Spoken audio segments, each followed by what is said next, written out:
sinusugatan niya daw yung sarili sa pamamagitan ng mga bato. Ano kaya sinisigaw niya? Bakit ako ganito? Bakit yung buhay ko ganyan? Wala na akong pag-asa. Buti pa, matay na lang ako. Yung sugatan daw niya yung sarili niya ng mga bato. Ginaganyan yung siguro kung makita natin yung tao na yun, ano nga yung tsura niya? Yung nakakadena, walang damit, walang matinong damit. Amen? Parang nilalayo yung sarili, puro sugat yung katawan.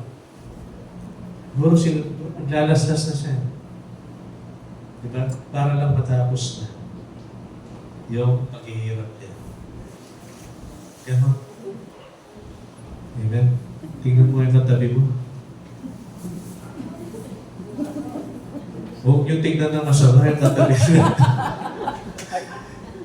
Sabi ko lang, tingnan nyo. Diba? Di naman ganyan, di ba?